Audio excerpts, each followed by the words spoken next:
8. Los alimentos anticáncer. Primera parte. La nueva medicina nutricional. Mi visión de la medicina empezó a cambiar en las calles de Dharamsala, sede del gobierno en el exilio del Dalai Lama en la India. Durante una misión humanitaria con huérfanos tibetanos, aprendí que había dos sistemas sanitarios en Dharamsala. El primero giraba en torno al Hospital Dalak, una moderna clínica occidental con departamento de cirugía, los habituales aparatos para radiografías y para examen con ultrasonidos, y medicinas convencionales. Alrededor de este hospital habían montado sus consultas privadas los médicos que habían estudiado medicina occidental en la India, Gran Bretaña y Estados Unidos. Cuando hablaba con ellos mencionábamos los mismos libros de referencia que yo había utilizado en la escuela de medicina. Hablábamos el mismo lenguaje y nos entendíamos a la perfección. Pero en la misma ciudad había una escuela que enseñaba la medicina tradicional tibetana, así como una factoría en la que se elaboraban remedios tibetanos con hierbas medicinales. También había doctores tibetanos que trataban a sus pacientes con métodos totalmente diferentes de los que yo conocía. Examinaban el cuerpo de la misma manera en que contemplamos la tierra de un jardín. No buscaban los síntomas de la enfermedad, que muchas veces saltan a la vista, sino que buscaban fallos en el terreno, el por qué el organismo necesitaba defenderse ante una enfermedad. Lo que ellos trataban de entender era cómo había que reforzar ese cuerpo en concreto, esa tierra, para que pudiera enfrentarse por sí mismo al problema que había llevado al paciente a buscar ayuda. Nunca me había planteado la enfermedad de esa manera. El método me echaba para atrás. Más aún porque para fortalecer el cuerpo, mis colegas tibetanos tiraban de remedios que me parecían totalmente esotéricos y probablemente ineficaces. Hablaban de acupuntura, de meditación, de infusiones, y mucho de corregir la alimentación. Según mi sistema de referencia, era evidente que nada de todo eso podía realmente ser efectivo. Como mucho, esos remedios servirían para tranquilizar un poco a los pacientes y darles algo con lo que entretenerse, a tiempo que les transmitían el mensaje de que estaban haciendo algo que les vendría bien. Me preguntaba qué habría hecho yo si hubiese sido tibetano y me hubiese puesto enfermo. A la vista de los dos sistemas sanitarios paralelos, ¿cuál escogería? Mientras estuve en Dharamsala me dediqué a plantear esta pregunta a todo con el que trabajaba o que tuve ocasión de conocer. Se lo pregunté al ministro de Sanidad, que había sido quien me había invitado a ir, y al hermano del Dalai Lama, en cuya casa me hospedaba. Y se lo pregunté a los magníficos médicos lama que me presentaron. Hablaba del tema con la gente de a pie que me iba cruzando por las calles de la ciudad. Pensé que les estaba planteando un dilema. ¿Elegirían la medicina occidental, moderna y efectiva, o su propia medicina ancestral, por amor a la tradición? Y ellos me miraban como si les hubiese hecho una pregunta de tontos. Pues es obvio, decían invariablemente. Si se trata de una enfermedad aguda, como una neumonía o un infarto o una apendicitis, hay que ir a los médicos occidentales, que disponen de tratamientos eficaces para crisis y accidentes. Pero si se trata de una enfermedad crónica, entonces hay que ir a un médico tibetano. Sus tratamientos tardan más en surtir efecto, pero se ocupan del terreno en profundidad. A largo plazo es lo único que funciona de verdad. ¿Y el cáncer? Se calcula que una célula cancerosa tarda hasta 40 años en convertirse en un tumor peligroso. ¿Es una enfermedad aguda o crónica? ¿Qué hacemos en Occidente para ocuparnos del terreno? 50 investigadores y los nutracéuticos. Richard Beliveau, investigador de bioquímica y profesor de la Universidad de Montreal, dirige uno de los mayores laboratorios del mundo dedicados a medicina molecular, especializado en biología del cáncer. En estas 2 últimas décadas ha trabajado con los principales grupos farmacéuticos del mundo, como AstraZeneca, Novartis, Sandoz, Uyet y Merck, con el fin de identificar los mecanismos que hacen funcionar los medicamentos anticáncer. El objetivo, al entender dichos mecanismos, es desarrollar nuevos medicamentos con menos efectos secundarios. Beliveau y su equipo se centraron en las cuestiones bioquímicas, a años luz de las preocupaciones de quienes padecen la enfermedad. Un día su laboratorio se trasladó a una nueva ubicación, dentro del Hospital Infantil de la Universidad de Montreal. Allí cambió todo. Su nuevo vecino, el director del departamento de hemoncología, le pidió que buscase algún método que sirviese para reducir la toxicidad y mejorar la eficacia de la quimioterapia y de la radioterapia. Estoy abierto a cualquier cosa que nos ayude a cuidar de nuestros niños, le dijo. Cualquier cosa que se pueda combinar con los tratamientos existentes. Incluso si hubiera que implicar en ello la alimentación. ¿La alimentación? Esta idea no tenía absolutamente nada que ver con la farmacología médica que Richard Beliveau llevaba 20 años practicando. Pero desde el traslado del laboratorio, todos los días pasaba por delante del departamento que se ocupaba de los niños con leucemia. Muchas veces lo paraba por el pasillo algún padre y le preguntaba, ¿hay algo más que podamos hacer por nuestra hija? ¿Algo nuevo que pudiéramos intentar? Estamos dispuestos a hacer lo que sea por nuestra hija. Lo más duro era cuando le paraban los niños mismos para hacerle esas mismas preguntas. Aquello lo conmovió profundamente. No paraba de darle vueltas al asunto, hasta el punto de despertarse en plena noche con alguna nueva idea, para darse cuenta, una vez despierto del todo, de que no tenía mucho sentido. Al día siguiente se zambullía en la literatura científica en busca de alguna pista que seguir. Fue así como un día se topó con un artículo revolucionario, publicado en la prestigiosa revista Nature. Desde hacía unos años la industria farmacéutica en conjunto andaba buscando nuevas moléculas sintéticas capaces de bloquear el desarrollo de nuevos vasos sanguíneos, necesarios para el crecimiento de los tumores. Véase el capítulo 4, sobre la angiogénesis. En este artículo en concreto Jie Cao y Renai Cao, pronunciado Cao, 2 investigadores del Instituto Karolinska de Estocolmo, demostraban por primera vez que un alimento tan elemental como el té, después del agua, la bebida más consumida en todo el mundo, era capaz de bloquear la angiogénesis, valiéndose de los mismos mecanismos que las medicinas existentes. 2 o 3 tazas de té verde al día eran suficientes. La idea le pareció brillante. Significaba, cómo no, investigar en el ámbito de la nutrición. Todos los datos relativos a epidemiología venían a confirmarlo. Lo que diferenciaba principalmente a las poblaciones con mayor tasa de cáncer de las que presentaban menores tasas de cáncer era la alimentación. Cuando los asiáticos desarrollaban un cáncer de mama o de próstata, por lo general el tumor era mucho menos agresivo que en el caso de un occidental. De hecho, allí donde se bebía té verde en abundancia, se registraba una menor incidencia de cáncer. Por primera vez Beliveau se preguntó si las moléculas contenidas en determinados alimentos podrían ser poderosos agentes anticáncer. Es más, 5.000 años de experimentación en seres humanos parecía tiempo suficiente para demostrar que eran inofensivas. Por fin había dado con algo que ofrecer a los niños sin exponerlos al más mínimo riesgo: alimentos anticáncer, o, como le gustaba llamarlos a él, nutracéuticos. El laboratorio de medicina molecular del Hospital Infantil St. Justine de Montreal era uno de los mejor equipados para analizar los efectos de diversas moléculas en el crecimiento de las células cancerosas y en la angiogénesis de vasos sanguíneos necesaria para alimentarlas. Si Beliveau decidía dedicar ahora su equipo de 50 investigadores y un equipamiento que valía $20 millones a la búsqueda de alimentos anticáncer, podría conseguirse rápidamente un avance sustancial. Pero se trataba de una decisión arriesgada. Al no ser posible patentar un alimento y, por tanto, no ser posible obtener beneficio económico, ¿quién querría financiar toda esa labor de investigación? Sin más pruebas tangibles de la validez de su enfoque, no parecía razonable desde el punto de vista económico meterse en semejante aventura. Fue la vida misma la que impulsó a Beliveau a dar el paso que ningún otro laboratorio del mundo se había atrevido aún a dar: un cáncer sin enfermedad. Una noche de jueves Richard Beliveau recibió la llamada desesperada de Lenny, un amigo que padecía un grave cáncer de páncreas. Lenny vivía en Nueva York, y en el Hospital Memorial Sloan Kettering, uno de los centros especializados más destacados de Estados Unidos, le habían dicho que solo le quedaban unos meses de vida. Ciertamente, el de páncreas es uno de los tipos de cáncer que peores perspectivas tiene. Lenny era un personaje como sacado de una novela. Enorme, de risa atronadora y legendarios arrebatos de ira, era un gran aficionado al póker y al juego, de toda la vida. Le había tocado una mano mala, pero una vez más estaba decidido a probar su suerte hasta el final. Podía sugerirle algo Beliveau. Lenny estaba dispuesto a ir hasta el fin del mundo para participar en cualquier protocolo experimental que pudiera recomendarle. A la mujer de Lenny, al otro lado del teléfono, casi no le salían las palabras. Musitó que llevaban juntos 32 años, que nunca habían estado separados, que no podían imaginar que fuese a terminar así, tan de repente. Y suplicó un poco más de tiempo. Beliveau solicitó que le mandasen por fax el expediente médico y al día siguiente se puso a revisar las bases de datos internacionales en busca de las pruebas de investigación más recientes.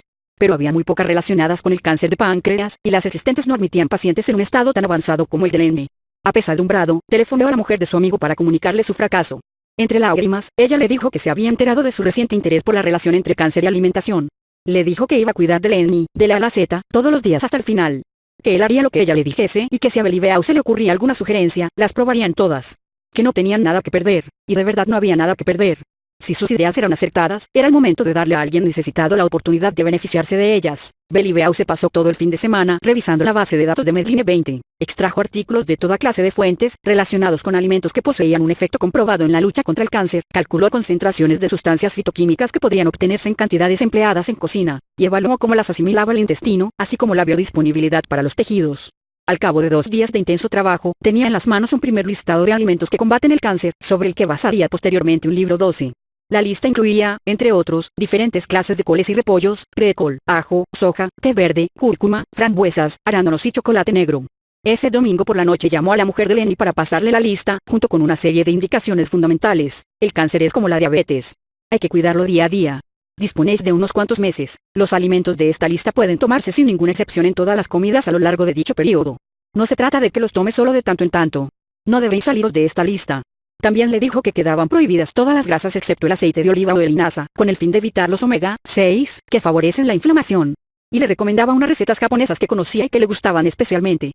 La mujer de Lenny apuntó todo y le prometió usar esos alimentos todos los días.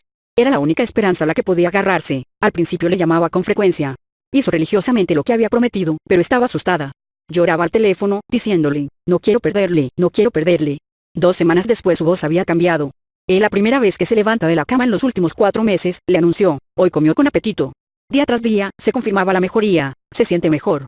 Está andando, ha salido a la calle. Beliveau no podía dar crédito. Al fin y al cabo, era un cáncer de páncreas, un cáncer que cae como un rayo, uno de los más agresivos. Pero no cabía duda de que algo estaba cambiando en el agotado organismo de Lenny. Lenny sobrevivió 4 años y medio más. Durante mucho tiempo el tumor permaneció estable e incluso menguó casi un cuarto de su tamaño. Él volvió a sus ocupaciones habituales y a sus viajes. Su oncólogo de Nueva York le dijo que nunca había visto nada parecido. Durante un tiempo fue como si Lenny llevase dentro el cáncer sin estar enfermo, aunque finalmente su organismo sucumbió. Cuando Richard Beliveau relata la historia, casi se sonroja. Era la primera vez que hacía semejante recomendación. Desde luego, era un único caso. Era imposible extraer conclusiones. Pero, aún así, y si era posible.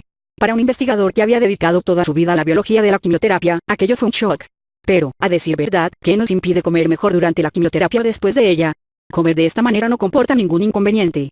Después de la experiencia con Lenny, Richard Beliveau siguió despertándose en plena noche. ¿Qué hago con esto?, se preguntaba. ¿Tengo derecho a pasar por alto una contribución tan importante a la salud pública? ¿Es aceptable no explorar sistemáticamente, científicamente, este enfoque de la alimentación? Al final llegó el día en que decidió embarcar a su laboratorio en el mayor proyecto de investigación jamás realizado sobre los efectos bioquímicos de los alimentos anticáncer. Desde entonces, son tales los resultados que han cambiado radicalmente la concepción que se tenía sobre los mejores métodos de protección contra el cáncer. He aquí cómo, La semilla y la tierra. T. Colin Campbell, profesor de la Universidad Cornell, es el autor del estudio más extenso llevado a cabo jamás acerca del vínculo entre cáncer y costumbres alimenticias. Campbell pasó la infancia en una granja 3, y es posible que sus conocimientos de la tierra fuesen útiles, porque ha sabido expresar con un estilo poderosamente atractivo la relación entre alimentación y el desarrollo del cáncer.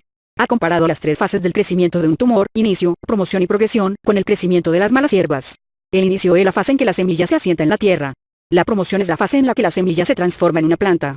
Y la progresión es la fase en que la planta se transforma en una mala hierba, al crecer descontroladamente, invadir los límites de los arriates y los senderos de los jardines y extenderse hasta la acera de la calle. Una planta que no se expande así no es una mala hierba. 21. El inicio, la presencia de una semilla potencialmente peligrosa, depende en gran parte de nuestros genes y de las toxinas del medio ambiente, radiación, sustancias químicas cancerígenas, etc.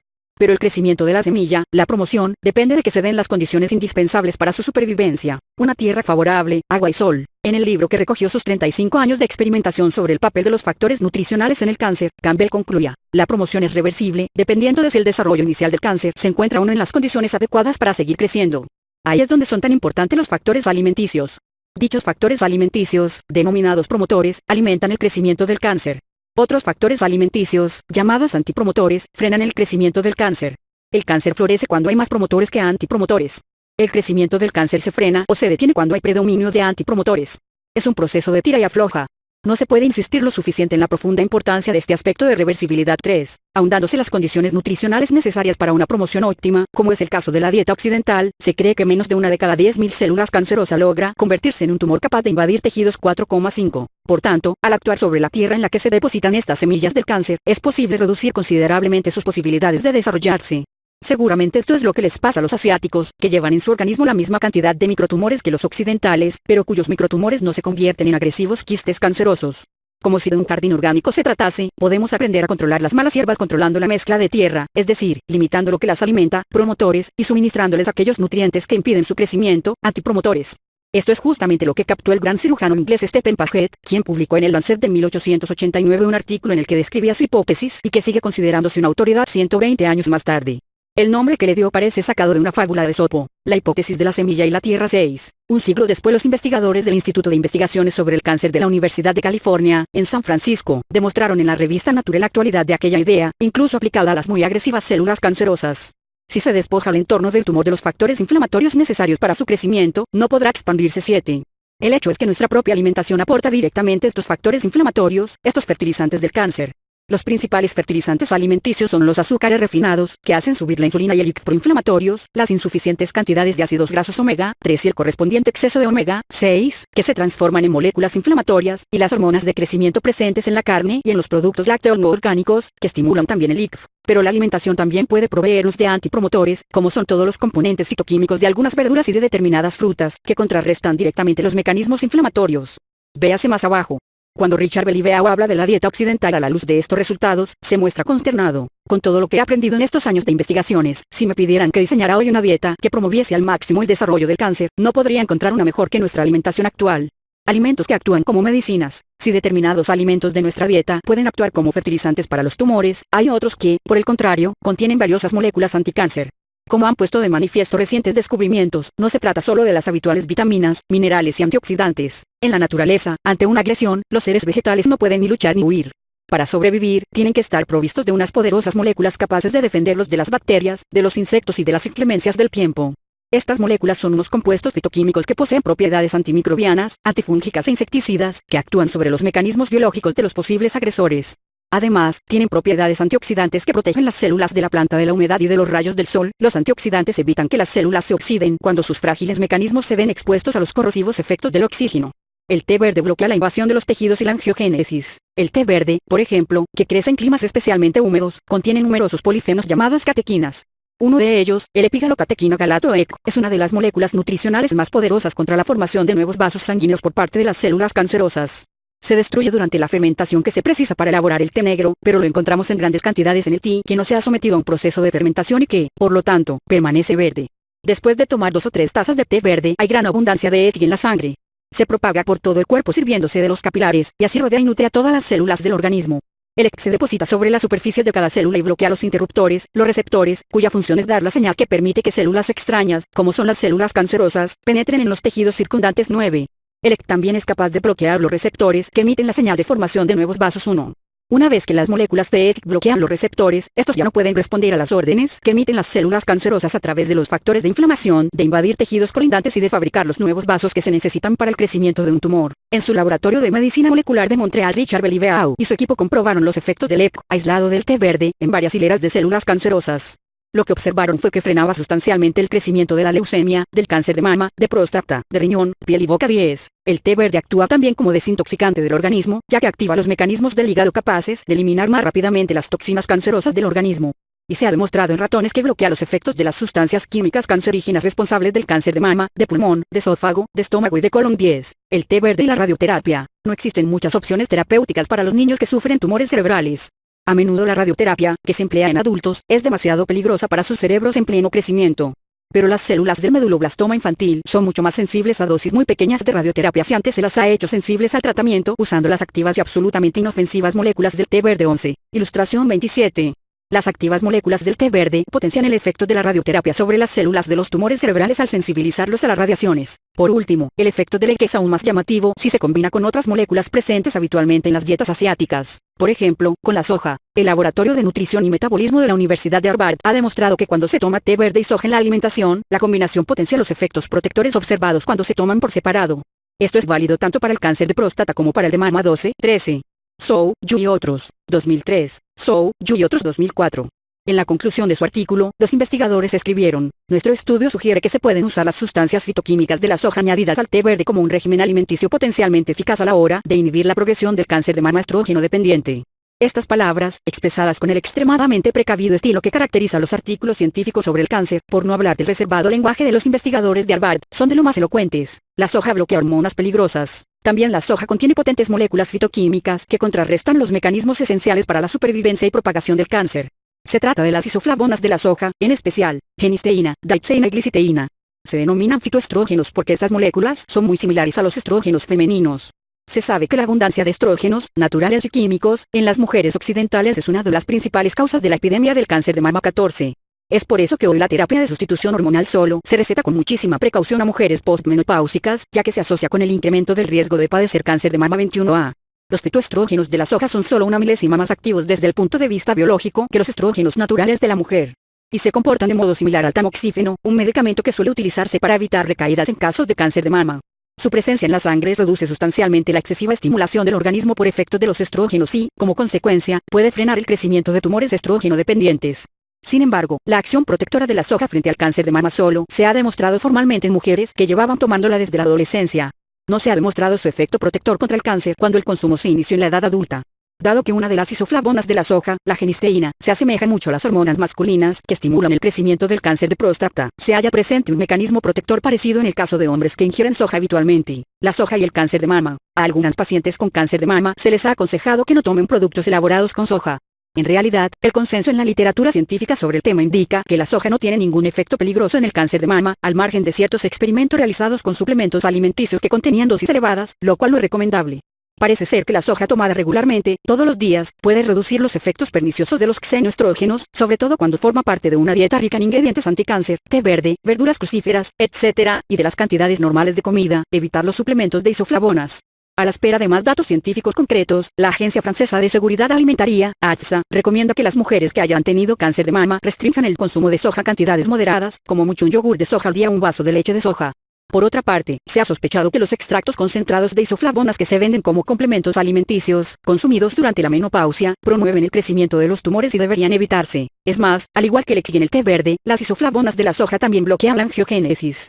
Por tanto, desempeñan un papel importante en la lucha contra toda una serie de cánceres, no solo del cáncer de mama y de próstata.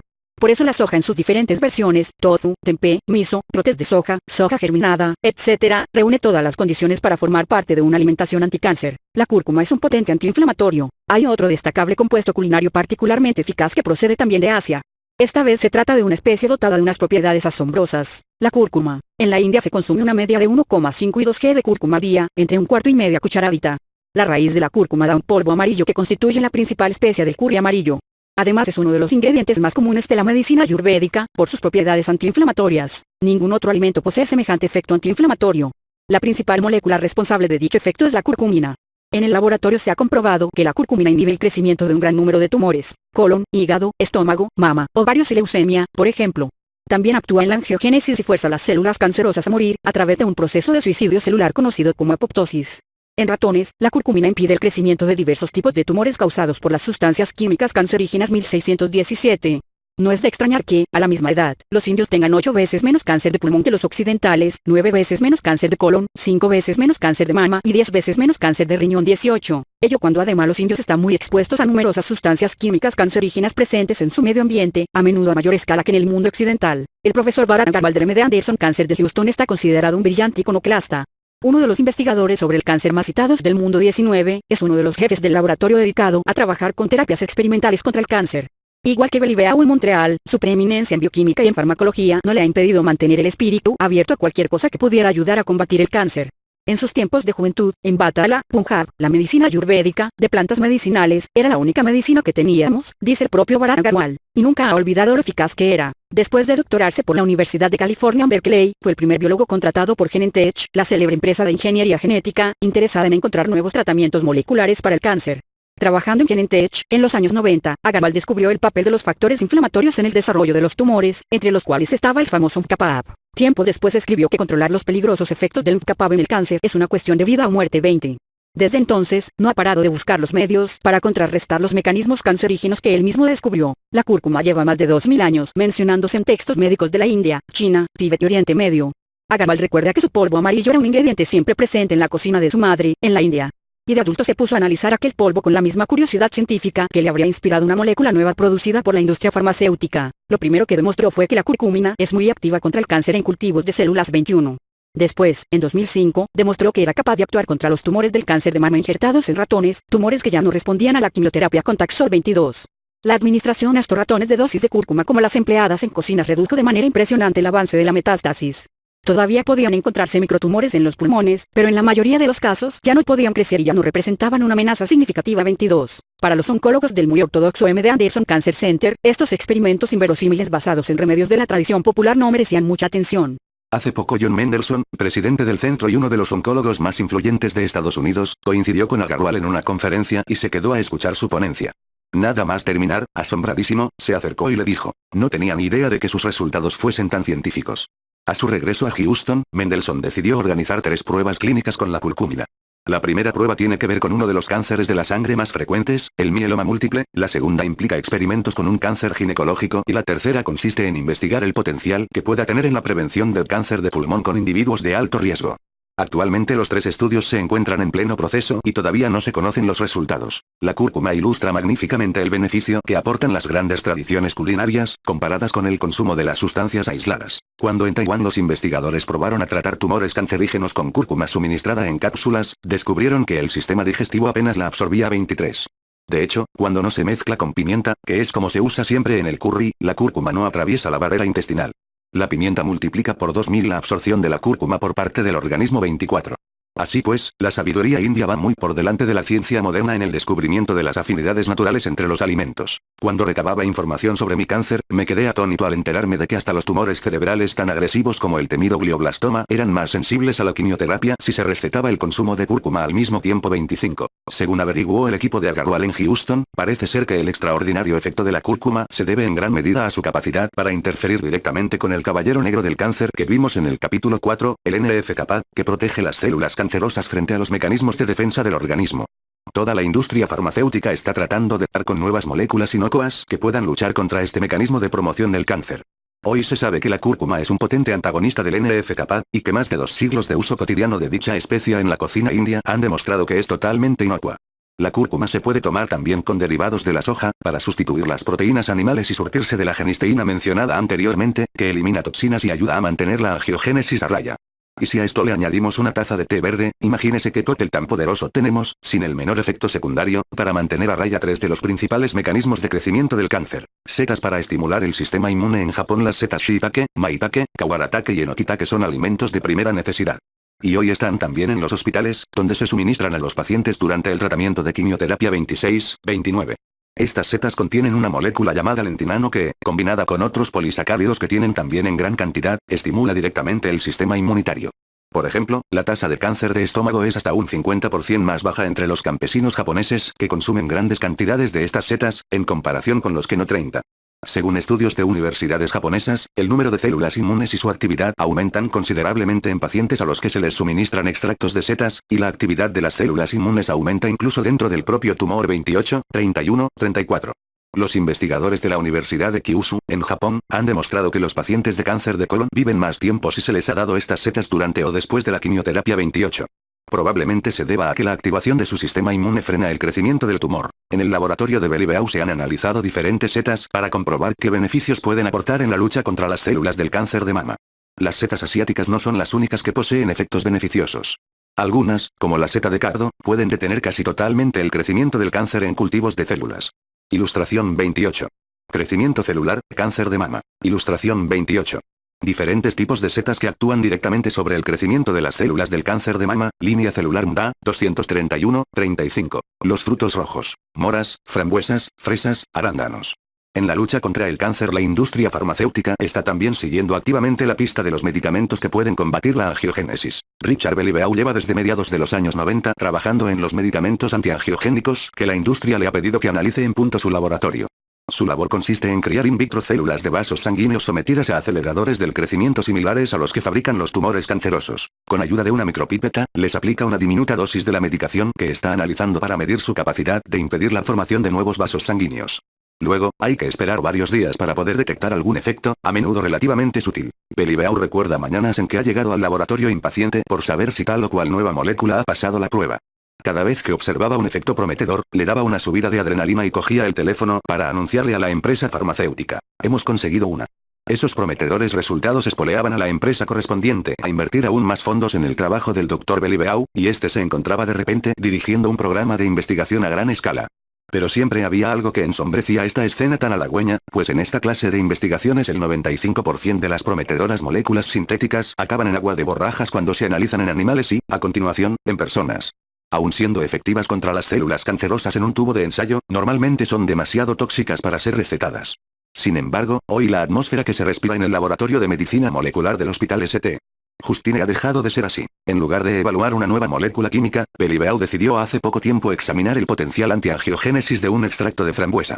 El ácido elágico es un polifenol presente en grandes cantidades tanto en las frambuesas como en las fresas, y se encuentra también en las avellanas y en las nueces.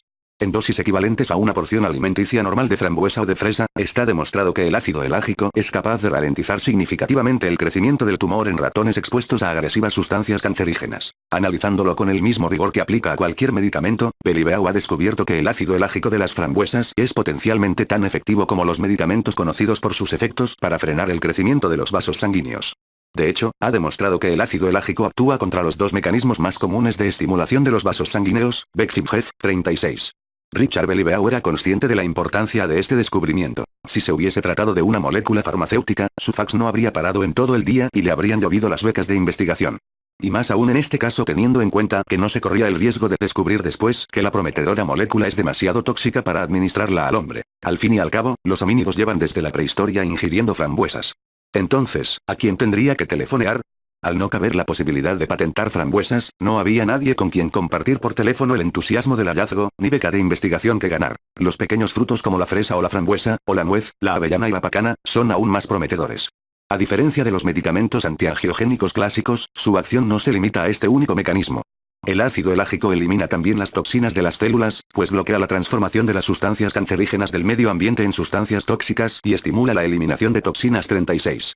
Las toxinas a las que nos estamos refiriendo aquí son peligrosas porque interactúan con el ADN y provocan mutaciones genéticas potencialmente letales.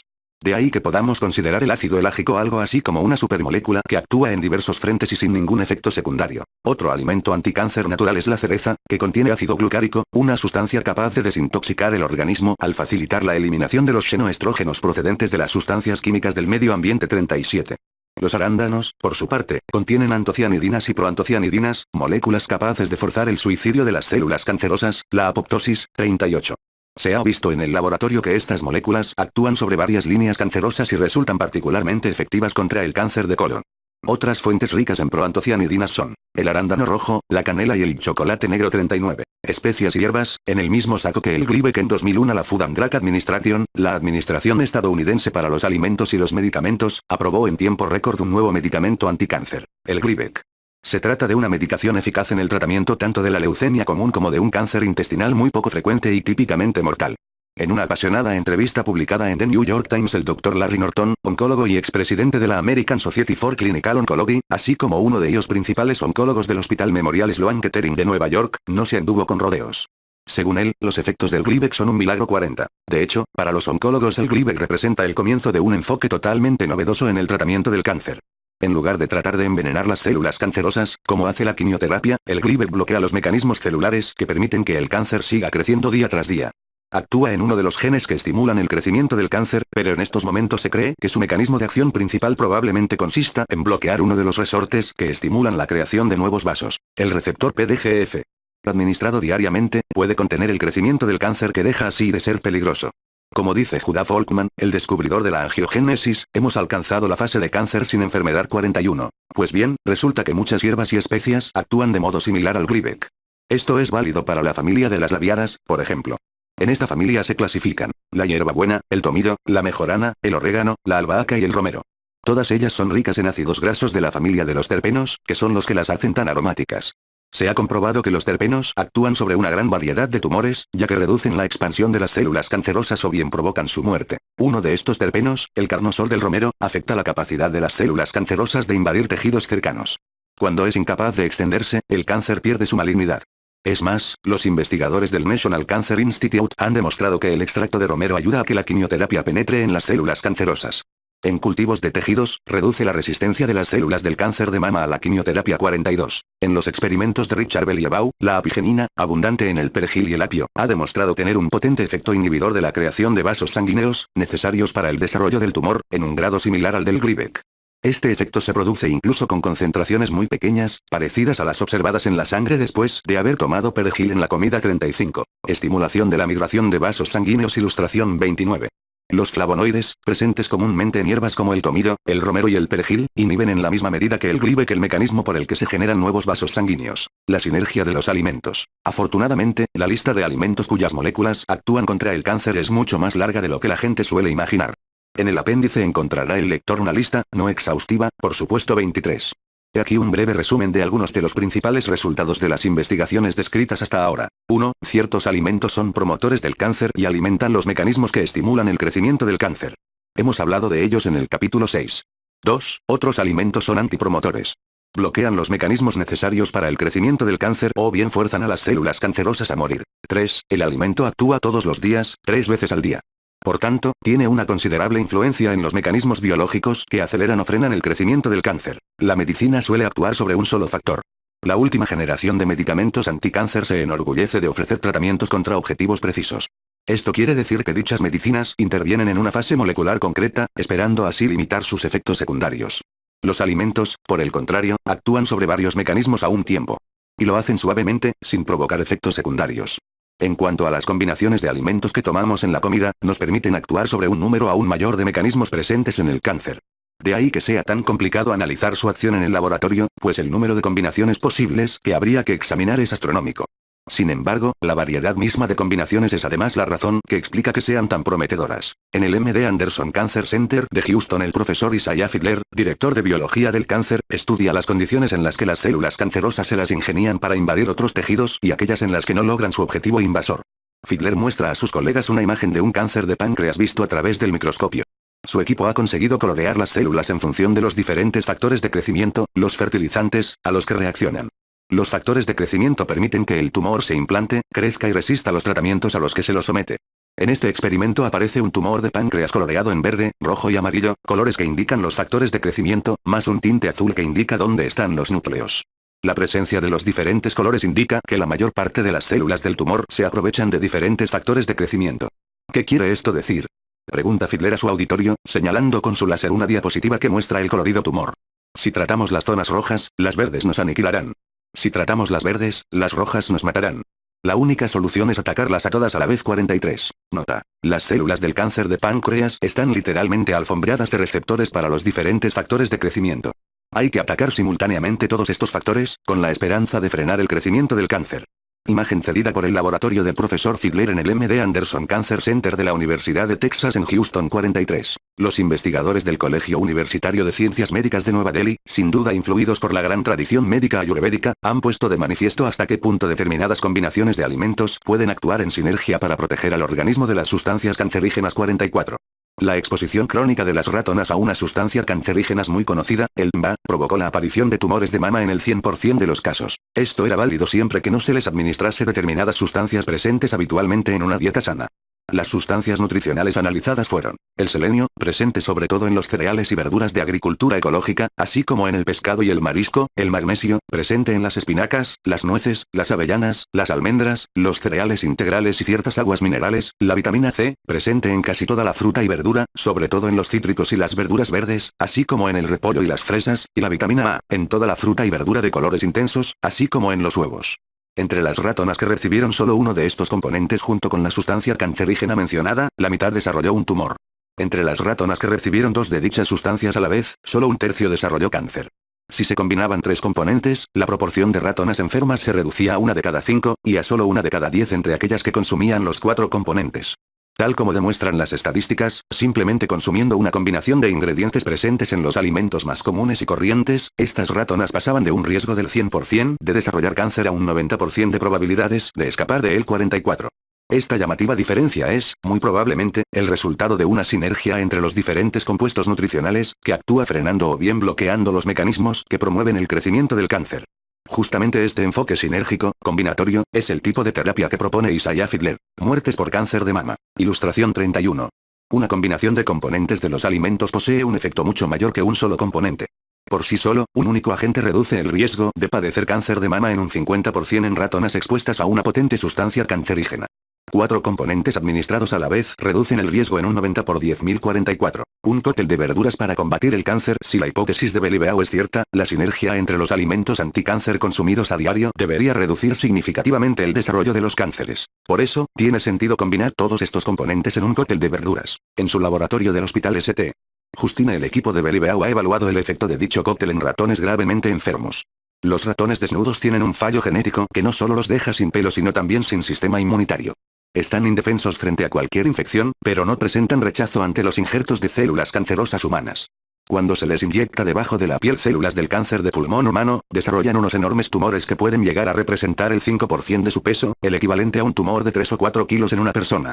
Los colegas de Beliveau recuerdan que mientras servían el cóctel de verduras que iban a suministrar a los ratones, flotaba en el aire un aroma de lo más apetitoso, en agradable contraste con el típico olor a compuestos químicos y otros detergentes, que reina en todo laboratorio. La mezcla contenía coles de Bruselas, brécol, ajo, cebolleta, cúrcuma, pimienta negra, arándanos rojos, pomelo y una pizca de té verde. Las proporciones estaban calculadas para que fuesen similares a lo que tomaría un ser humano al día, equivalentes a 100 g de repollo, 50 g de arándanos, 2 g de té, etc. 24. Todos los días, pertrechados con mascarillas estériles y guantes para proteger a estos vulnerables ratones de cualquier infección, los investigadores les daban aquel guiso y los pesaban.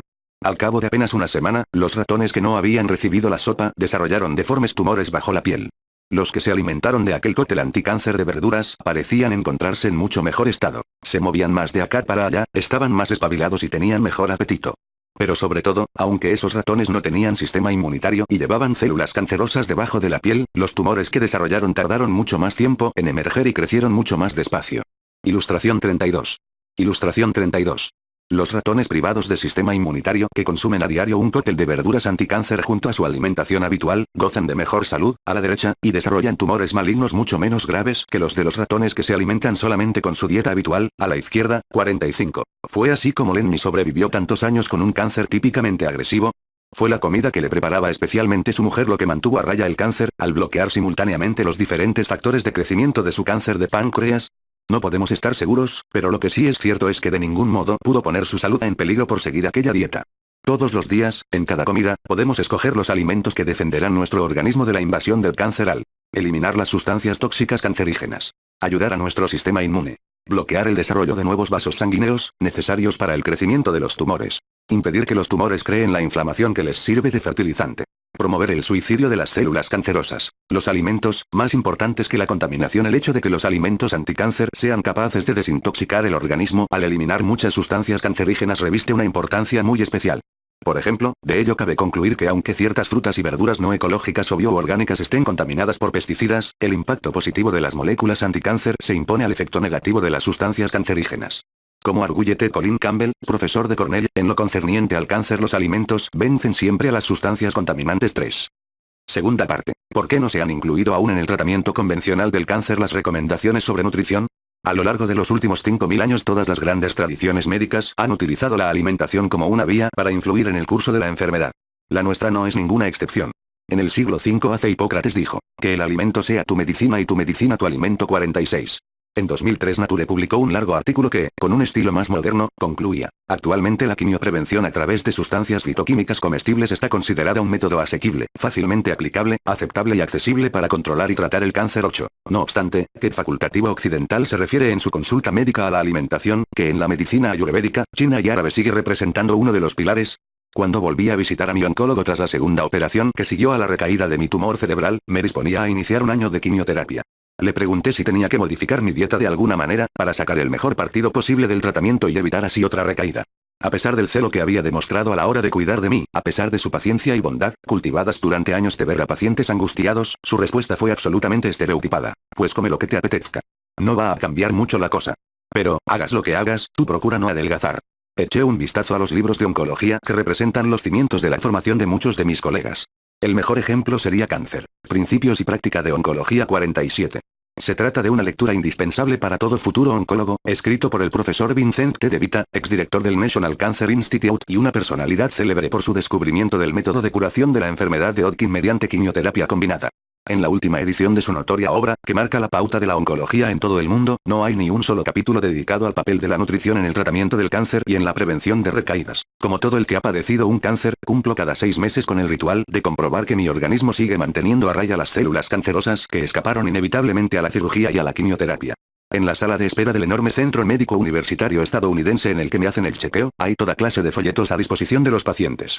Cuando fui para mi último análisis leí detenidamente un folleto sobre alimentación de la persona con cáncer durante el tratamiento. Guía para pacientes y familias 48. Allí encontré un buen puñado de ideas sensatas, tales como la recomendación de comer más frutas y verduras y algunas comidas de la semana sin carne, así como el consejo de reducir el consumo de comidas grasas y de alcohol. Luego, en la sección de nutrición después del tratamiento, encontré esta asombrosa afirmación. Son escasas las investigaciones realizadas para demostrar que los alimentos que ingerimos sirvan para evitar que reaparezca su cáncer. 24a. Mis colegas oncólogos me salvaron la vida y siento una profunda admiración por su entrega diaria a unos pacientes aquejados de esta enfermedad tan desesperante. Pero tengo que preguntar cómo es posible que estos médicos tan excepcionales sigan fomentando una idea errónea. Después de conversar con algunos de ellos, a los que considero mis amigos, he conseguido hallar la respuesta a esta pregunta. A decir verdad, hay más de una respuesta. Si fuese cierto, lo sabríamos. Como todos los médicos, los oncólogos se pasan la vida buscando avances científicos que puedan ayudar a sus pacientes. Todos los años participan en convenciones para mantenerse informados de las últimas novedades en tratamientos. Están suscritos a publicaciones científicas que recogen los estudios más recientes, y a publicaciones profesionales, de corte más comercial, que comentan los análisis y las recomendaciones de los líderes de opinión en un tono periodístico. Varias veces al mes atienden a los agentes comerciales de la industria farmacéutica, que les muestran los últimos medicamentos disponibles en el mercado. Tienen la sensación de estar al tanto de todo lo que ocurre en su campo de trabajo. Y, en líneas generales, es verdad que lo están. Pero en la cultura médica los cambios en las recomendaciones que se da a los pacientes solo están permitidos en un único caso. Cuando se cuenta ya con una serie de análisis doble ciego que demuestren la efectividad de determinado tratamiento en humanos. Se llama, legítimamente, medicina basada en la evidencia. Comparada con estos estudios experimentales con seres humanos, se ve la epidemiología simplemente como una fuente de hipótesis. Por otra parte, el oncólogo que se pasa la vida en contacto directo con sus pacientes no tiene tampoco en consideración todos esos estudios realizados en laboratorios con células cancerosas o con ratones. Mientras no los confirmen los resultados de análisis a gran escala llevados a cabo con seres humanos, no constituyen pruebas. Incluso cuando dichos análisis aparecen publicados en Nature o Science, por lo general ni siquiera aparecen en la pantalla del radar de estos especialistas, que, sencillamente, no tienen tiempo para ponerse a leer semejante volumen de trabajo, llevado a cabo en un laboratorio. Salvo que sus fuentes habituales de información mencionen dichos resultados, tienden a pensar que no puede ser cierto, pues nos habríamos enterado. La validación de un medicamento anticáncer, que supera la fase de adecuada experimentación con humanos, cuesta entre 500 y 1.000 millones de dólares. Esta clase de inversión parece justificada si pensamos que hasta una medicina anticáncer como el Taxol, relativamente insignificante, reporta 1.000 millones de dólares cada año a la empresa que tiene la patente. Por otro lado, no resulta factible desde el punto de vista financiero invertir semejantes sumas de dinero para demostrar la utilidad del brécol, de las frambuesas o del té verde, porque no se pueden patentar y sus ventas nunca cubrirían la inversión original. Aun habiéndolos, los estudios con seres humanos de los beneficios anticáncer de los alimentos nunca alcanzarían el calibre de los análisis que se hacen para los medicamentos. Son más comunes los estudios con animales, además de más razonables desde el punto de vista económico, y nos pueden servir para orientarnos en la buena dirección. Por desgracia, la idea extendida de que los estudios con ratones no demuestran nada en relación con los seres humanos es cierta. Por eso es tan importante animar a las instituciones públicas y a las fundaciones a que financien estudios con seres humanos sobre los beneficios anticáncer de los alimentos. Con todo, estoy convencido de que no hace falta esperar los resultados de ese tipo de estudio a gran escala para empezar a incluir alimentos anticáncer en el régimen de uno. Es evidente y está demostrado que el tipo de alimentación que he adoptado y que recomiendo aquí no expone a quien la siga a ningún riesgo, y que, antes bien, reporta beneficios para la salud que van más allá de su efecto en el cáncer. Este tipo de dieta puede tener también efectos beneficiosos en enfermedades como la artritis, las enfermedades cardiovasculares y el Alzheimer, por nombrar solo unas pocas. Deja de dar la brasa con lo de tu dieta. Más grave, tal vez, es el hecho de que en las escuelas y facultades de medicina apenas se enseña nutrición. En la mayor parte de los centros educativos aparecen conceptos relativos a la alimentación salpicados aquí y allá, en otras asignaturas, como bioquímica o epidemiología. Mis conocimientos sobre nutrición, antes de mi experiencia en el Tíbet, eran considerablemente más limitados que los de una lectora cualquiera del Cosmopolitan. Exagerando solo un poquito, estas eran las ideas básicas que me habían enseñado a mí. Los alimentos se componen de hidratos de carbono, lípidos, proteínas, vitaminas y minerales. La gente que padece obesidad tiene que ingerir menos calorías. Los diabéticos tienen que tomar menos azúcar, los hipertensos menos sal y los que tienen una enfermedad cardíaca, reducir el colesterol. Mi desconocimiento sobre nutrición me había llevado a asumir, durante años, una actitud de desdén hacia la función terapéutica de la alimentación. También yo prefería aquellos tratamientos procedentes de la noble rama de la medicina farmacéutica. Recuerdo muy bien una cena con cardiólogos en los años 90, a la que me habían invitado para darles una charla sobre la relación entre depresión y enfermedad cardíaca. Con el fin de que estos ocupados médicos asistiesen al Agape, la firma farmacéutica que organizaba el evento nos invitó a uno de los mejores restaurantes de carne de Pittsburgh, dedicado por entero a la mejor carne de ternera americana. Cuando llegó el momento de pedir, una de las cardiólogas rehusó la sugerencia del maître de tomar un soberbio solomillo de Chateaubriand de 700 g y muy diplomáticamente le informó de que se estaba cuidando el colesterol, y le preguntó si le podían hacer pescado. Al instante los demás ocupantes de la mesa empezaron a tomarle el pelo con frases como: tómate el Lipitor y no nos des la brasa con lo de tu dieta. 25. En aquel entonces aquella reacción no me chocó especialmente. Ilustraba a la perfección la mentalidad reinante en la que viven y respiran los médicos. Si hay un problema, hay un medicamento. Aún en el caso de los cardiólogos, que reconocen abiertamente que se puede reducir el riesgo de sufrir una enfermedad cardíaca cambiando los hábitos alimenticios, nuestra cultura médica nos anima a no hacer caso de ese enfoque y a optar por las soluciones farmacéuticas. Ni los expertos se ponen de acuerdo al respecto. En 1977, acompañé a mi padre a conocer al senador George McGovern. Recuerdo que su despacho, en el edificio del Senado, en Washington, me pareció muy pequeño para un senador que había sido el candidato demócrata a la presidencia de Estados Unidos. También recuerdo un mapa muy curioso de Dakota del Sur, el estado que él representaba, que cubría toda la pared de detrás de su silla. Consistía en un enorme rectángulo prácticamente vacío, con un puñado de pequeñas poblaciones cuyos nombres no había oído en mi vida. McGovern estaba hundido y preocupado.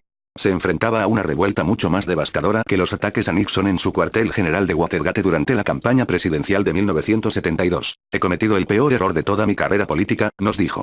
Había accedido a presidir la comisión del Congreso que se encargaría de elaborar las recomendaciones de salud pública sobre alimentación.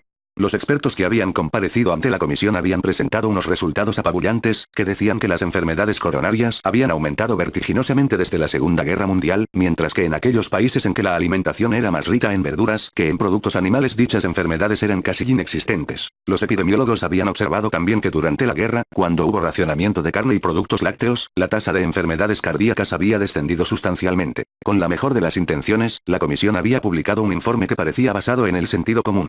En sus objetivos alimenticios para Estados Unidos recomendaba ingenuamente una reducción del consumo de carne y productos lácteos. Desde aquel anuncio McGovern se había visto atrapado en medio de una tormenta política que escapaba a su control. Se le había echado encima toda la industria de productos cárnicos y lácteos de Estados Unidos. En sus vastas praderas vacías, Dakota del Sur no tenía más habitantes humanos que cabezas de ganado. Aquel día, en su despacho, McGovern nos explicó que había temas que era mejor no tocar. 3 años después la poderosa industria ganadera decidió dar su apoyo económico a su contrincante político, poniendo así fin a su carrera como senador. El semblante entristecido de McGovern daba a entender que había sabido perfectamente lo que se le avecinaba. Expertos de toda ralea, financiados por la industria, afirmaron que sería un error lamentable incriminar a un alimento en particular.